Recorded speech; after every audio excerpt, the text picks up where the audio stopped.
montagne bien sûr qui m'a conduit au Népal.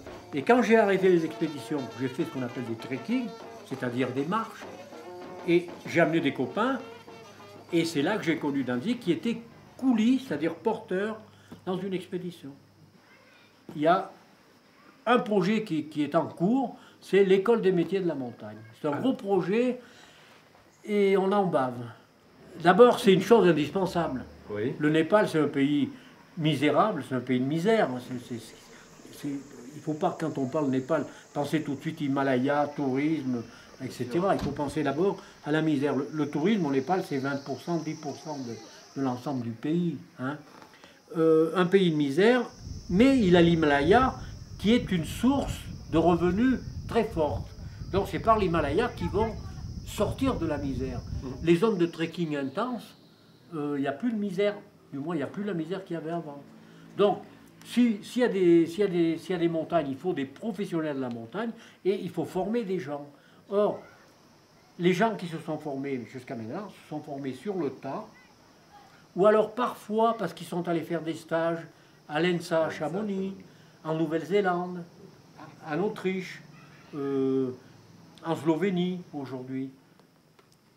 Mais il faut créer une école à Katmandou, il faut créer une école à Katmandou, à Pokhara, plusieurs écoles au Népal pour former ces alpinistes, pour former ces guides. Il y a le métier de guide, mais il n'y a pas que le métier de guide.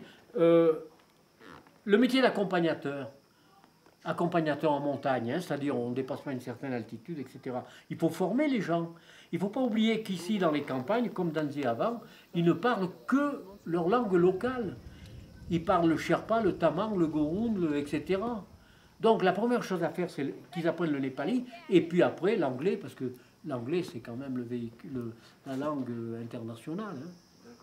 À Kakani, on a construit 3 salles de classe et un mur d'escalade. Tout ça bien imparfait, parce que le Népal, c'est pas la France, on ne fait pas ce qu'on veut, on n'a pas les matériaux qu'on veut, etc. Mais on a fait un mur de 10 mètres de haut et 3 salles de classe. Bon, on leur dit, voilà, ce truc-là est à vous. Plus des agrès, parce que le terrain s'y prête, pour faire des tyroliennes, etc. Cette année, pendant la mousson, il y a un guide de Grenoble qui est venu, qui s'appelle Patrick Magnier. On était en contact depuis longtemps ensemble. Et il est venu bénévole. Hein. Voyage, il s'est payé son voyage et il a travaillé pendant un mois bénévolement. Et on a créé des stages. Donc le premier stage, c'était pour une agence de trekking. Le deuxième, ça a été pour l'agence de trekking du gars de la NME, le vice-président. Et la troisième, c'est carrément la NME, voyant que ça marchait, qui a désigné des élèves qui sont venus pendant 5 jours suivre un stage. Donc maintenant, les Sherpas, non, il ne faut pas dire les Sherpas, les membres de la NME se rendent compte qu'on peut former des Népalais au Népal. Alors bien sûr, à Kakani, ils n'apprennent pas la glace, il n'y a pas de glace. On a fait un mur de glace en planche, mais...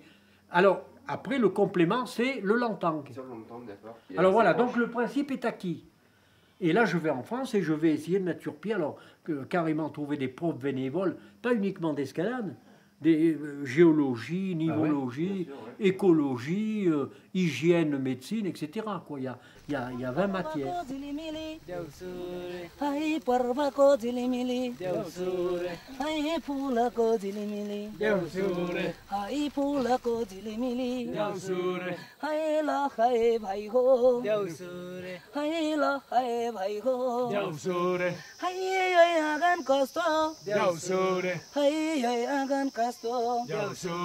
Hai turi khela jasto hai turi khela jasto hai jo sangar ke ko hai sona ki sangar hai sona ki sangar hai jo gara ke ko hai jo gara ke ko hai taki gara hai taki gara hai yo bah ke ko hai yo bah ke ko hai phala me bah hai phala me bah hai yo chana ke ko